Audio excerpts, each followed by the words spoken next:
देखो सबसे पहले समझ आए कि संज्ञा किसे कहते हैं। तो किसी भी वस्तु, स्थान, व्यक्ति कोई भी हो, सबका नाम होता है ना, बिना नाम का कुछ नहीं ना होता है। तो बोला कि किसी वस्तु, स्थान, व्यक्ति या भाव के नाम को क्या कहते हैं? संज्ञा कहते हैं। मतलब कि इस धरती पर, इस संसार में बिना नाम का कोई चीज जिसका नाम, बिना नाम का कोई चीज है नहीं ना है। जितने भी वस्तु है सबका कोई ना कोई नाम है। सब क्या है? संज्ञा। कहने का मतलब नाम को ही संज्ञा कहा। जितने भी वस्तुएं होती है सबका नाम होता है, उसी को कहा जाता है संज्ञा। ठीक है, एक शब्द में कह लीजिए कि नाम को ही संज्ञा कहा। नाम को ही क्या कहा जाता है? नाम को ही संज्ञा कहा जाता है। अगला टॉपिक है कि संज्ञा के कितने भेद है। तो संज्ञा के याद रखिएगा, संज्ञा के 5 भेद होते हैं। कितने भेद? संज्ञा के 5 भेद होते हैं। पहला में है आपका जातिवाचक, उसके बाद हो गया आपका व्यक्तिवाचक, उसके बाद भाववाचक, उसके बाद समूहवाचक, इसके बाद द्रव्यवाचक। संज्ञा के कितने भेद? 5। कौन कौन? तो जातिवाचक, व्यक्तिवाचक, भाववाचक। हाँ, संज्ञा किसे कहते हैं? तो नाम को ही संज्ञा कहा जाता है। ठीक है, आप सभी 5 भेद को बारी बारी से हम लोग अब इसको समझिए। पहला नंबर में क्या था? जातिवाचक संज्ञा। तो इससे क्या होता है? जातिवाचक संज्ञा से जाति का बोध होता है, यानी पूरी जाति का क्या होता है? जातिवाचक संज्ञा से पूरी जाति का बोध होता है। एग्जाम्पल करवाएंगे अभी। दूसरा में क्या है? व्यक्तिवाचक। तो इससे क्या होता है? इससे किसी एक व्यक्ति या वस्तु का बोध, यानी एक व्यक्ति या एक पदार्थ का बोध, तो किसी एक ही का बोध इसमें होता है। जैसे अगर इसे बात किया जाए जातिवाचक में, किसमें? जातिवाचक में अगर बात किया जाए तो देखिए,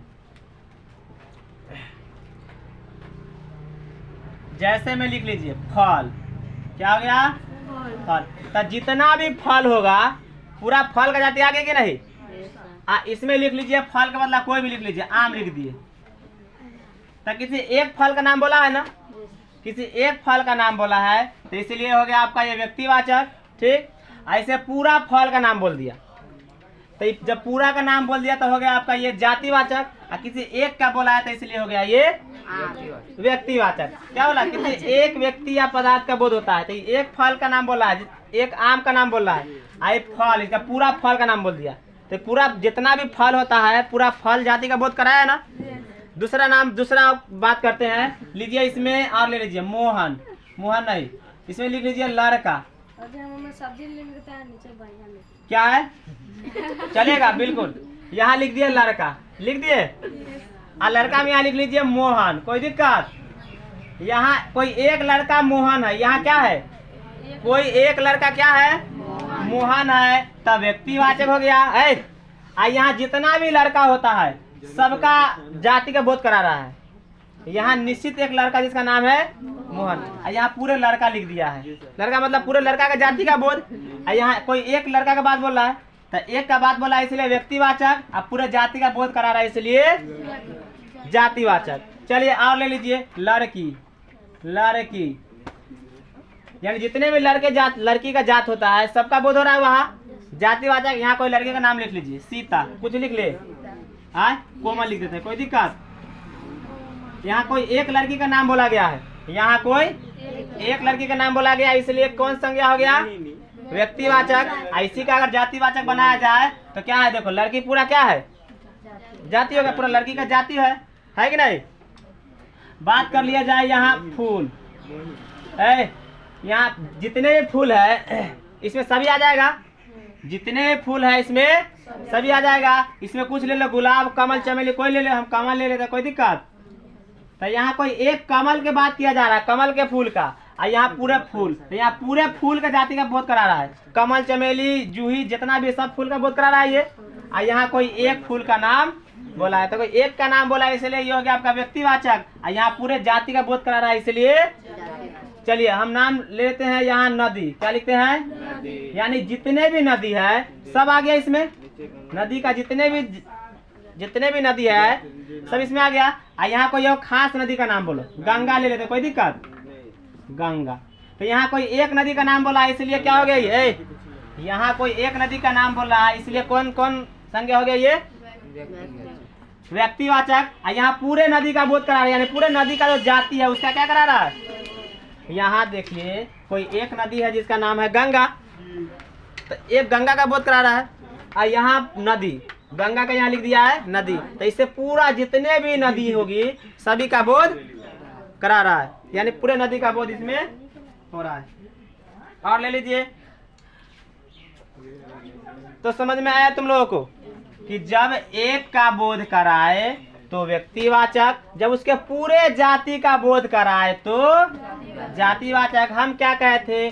फल, तो जितने भी फल है, आम, अंगूर, संतरा, केला, लीची, जितना भी है फल में सब आ गया। तो ये हो गया आपका, यानी फल का पूरे जाति इसमें आ गया, तो इसलिए क्या हो गया आपका ये? जातिवाचक। यहाँ लिखे थे आम, तो यहाँ एक कोई एक फल का नाम बोल रहा है, क्या बोला यहाँ? एक फल का। तो जब एक फल का नाम बोला तो इसलिए आपका ये हो गया व्यक्तिवाचक। दूसरा क्या लिखा है? लड़का, यानी जितने भी लड़का है, मोहन, सोहन, अमन, गोपी, कोई भी लड़का हो, जितने भी लड़का का जात है सबका बोध हो रहा है, तो इसीलिए आपका ये क्या हो जाएगा? लड़का क्या हो जाएगा? यहाँ कोई एक लड़का का नाम बोला है मोहन, क्या बोला है? मोहन। तो यहाँ कोई एक लड़का का नाम बोल रहा है इसलिए क्या हो जाएगा? व्यक्तिवाचक। तीसरा पॉइंट है लड़की, यानी जितने भी लड़कियां हैं, जितने भी लड़कियां हैं, यानी पूरे लड़की के जाति का बोध इसमें हो रहा है, तो इसलिए क्या हो जाएगा ये? जातिवाचक। उसी का बात किया जाए यहाँ कोमल, यहाँ कोई एक लड़की का नाम लिखे है ना, यहाँ किसी एक लड़की का बोध हो रहा है इसलिए क्या हो जाएगा? व्यक्तिवाचक। अब बात करते हैं फूल, जितने भी फूल है, कमल, जूही, सूर्यमुखी, गुलाब, चंपा, चमेली, जितने भी फूल होते हैं, ये फूल में सब आता है कि नहीं? यानी फूल के पूरे जाति का बोध यहाँ पर हो रहा है, तो इसलिए ये क्या हो जाएगा? जातिवाचक। चलिए इसका क्या है यहाँ व्यक्ति में? तो आइए, कमल, कमल किसी एक कमल का नाम हो रहा है ना, एक कमल के फूल का बोध हो रहा है, कमल, एक कमल का जो फूल है उसी का नाम बोध हो रहा है, इसलिए ये क्या हो जाएगा? व्यक्तिवाचक। क्या हो जाएगा? अब बात करते हैं नदी, जितने भी नदी है सबका बोध हो रहा है। नदी कहने का मतलब जितना भी नदी होगा सबका बोध हो रहा है, सबका जिक्र किया जा रहा है। नदी का मतलब सब नदी, यानी नदी के पूरे जाति का बोध कराया जा रहा है, तो ये हो गया आपका जातिवाचक। कोई एक, यहाँ देखिए, यहाँ कोई एक नदी का बात किया गया है, गंगा का, तो कोई एक गंगा का बात किया गया है। जब एक का बात किया गया तब ये क्या हो गया? जब एक का बात किया जाए तो व्यक्तिवाचक, जब उसके पूरे जाति का बोध कराया जाए तब जातिवाचक। इसको नोट कर लो। अब यहाँ देखो तीसरे नंबर में क्या है? भाववाचक संज्ञा, मतलब इससे किसी व्यक्ति या वस्तु के गुण, धर्म और स्वभाव का बोध होता है। किसी भी व्यक्ति के गुण, धर्म और स्वभाव का बोध होता है, जिसे हम लोग क्या कहते हैं? भाववाचक संज्ञा। देखो, जिसको छुआ या देखा नहीं जाता है, केवल महसूस किया, जिसको हम नहीं छू सकते हैं और ना ही देख सकते हैं, केवल क्या कर सकते हैं? महसूस कर सकते हैं, उसे हम लोग क्या कहते हैं? भाववाचक संज्ञा। आइए एग्जाम्पल से समझते हैं। बुढ़ापा, बुढ़ापा को हम छूते हैं, देखते हैं, केवल महसूस करते हैं कि हम क्या हो गए। और ले लीजिए सच्चाई, सच्चाई को देखा जाता है, छुआ जाता है, केवल महसूस किया जाता है। सच्चाई हो गया, बुराई हो गया, अच्छाई हो गया, इस सब को छुआ जाता है, देखा जाता है, केवल क्या किया जाता है? तो जिसको छुआ या देखा नहीं जाए उसे हम लोग क्या कहते हैं? हाँ, केवल महसूस किया जाए, छुआ या देखा नहीं जाए, उसे केवल महसूस किया जाए, उसे क्या कहेंगे? भाववाचक संज्ञा। लंबाई को हम लोग छूते हैं, लंबाई को हम लोग देखते हैं कैसे बढ़ रहा है, केवल महसूस करते हैं कि हम क्या हो गए हैं? लंबा हो गए हैं कि नहीं।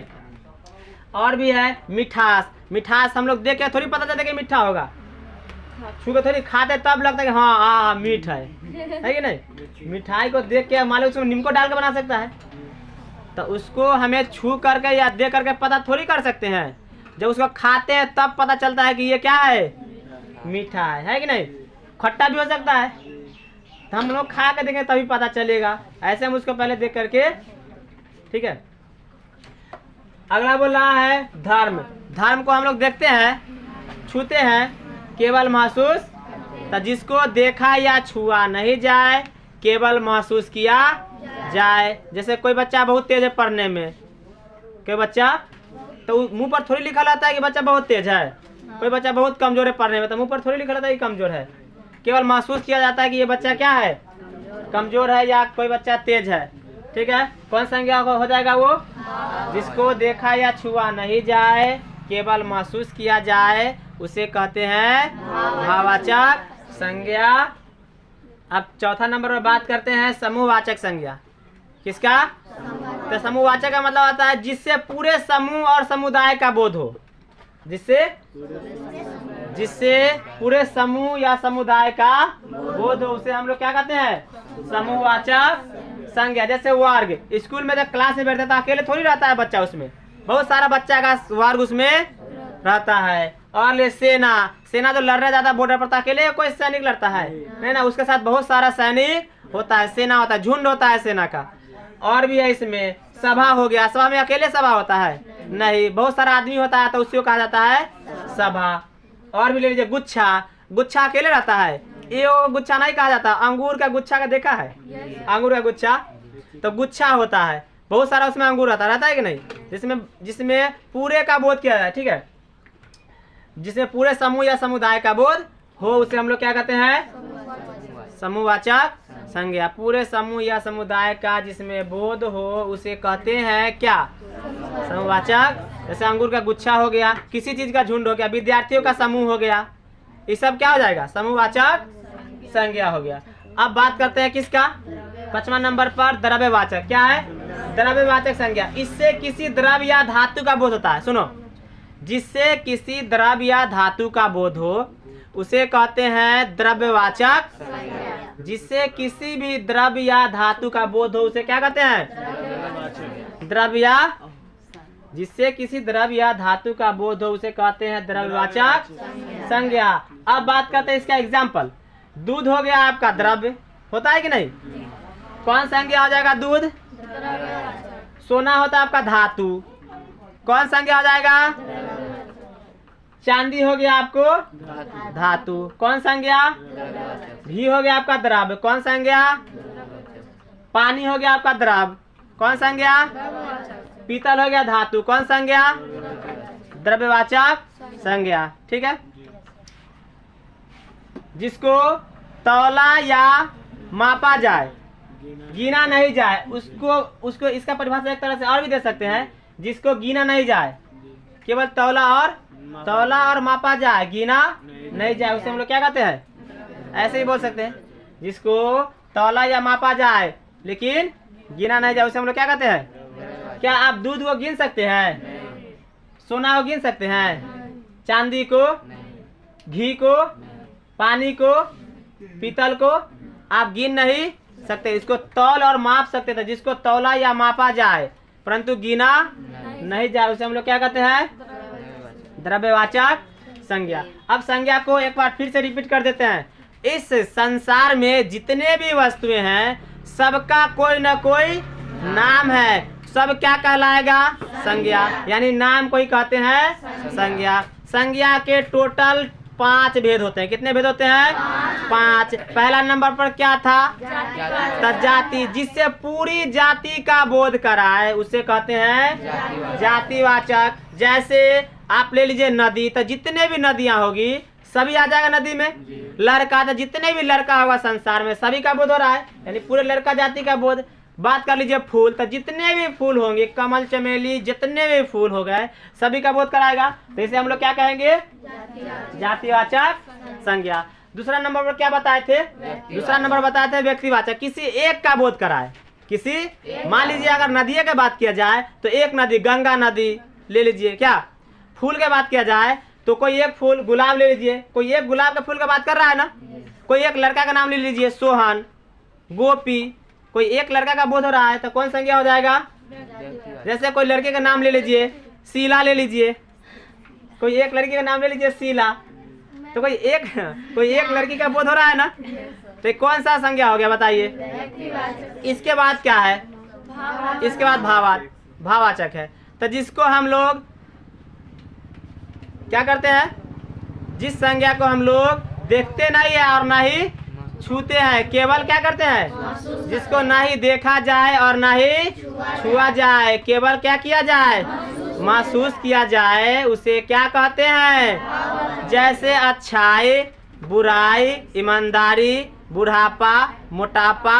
मोटापा को हम लोग देखते हैं नहीं, महसूस करते हैं, है कि नहीं, समझा बात। इसके बाद क्या था, समूहवाचक, जिससे पूरे समूह का बोध हो। जैसे विद्यार्थियों का समूह, अंगूर का गुच्छा, बहुत सारा अंगूर का उसमें अंगूर है, अंगूर का गुच्छा हो गया, है कि नहीं। सेना का समूह, ये सब क्या कहलाएगा, समूहवाचक संज्ञा। इसके बाद एक और क्या था, जिससे द्रव्य या धातु का बोध हो, उससे हम लोग क्या कहते हैं, या जिसको मापा या तौला जाए परंतु गिना नहीं जाए, जिसको तौला या मापा जाए लेकिन गिना नहीं जाए, उससे हम लोग क्या कहते हैं, द्रव्यवाचक संज्ञा। जैसे आपका हो गया दूध, घी हो गया, पानी हो गया, सोना चांदी, सभी क्या हो गया, तेल हो गया, ये सब क्या है, द्रव्यवाचक संज्ञा, जिसको हम गिन नहीं सकते हैं, केवल और केवल नाप तौल सकते हैं। संज्ञा हो गया आज आपका खत्म। एक चीज और आप लोग याद रखिएगा, क्या पता है, इसमें एक ट्रिक भी बनता है, किसका, तो इसका कहा गया भाववाचक है ना, इसका ट्रिक बनता है, क्या पता है, जिसके अंत में पा रहे, ठीक है, जिसके अंत में पा रहे, भाववाचक संज्ञा होता है, याद रहेगा। जैसे बुढ़ापा, मोटापा, अंत में पा रहे, कौन संज्ञा, पा रहे, प रहे, कौन संज्ञा, भाववाचक संज्ञा।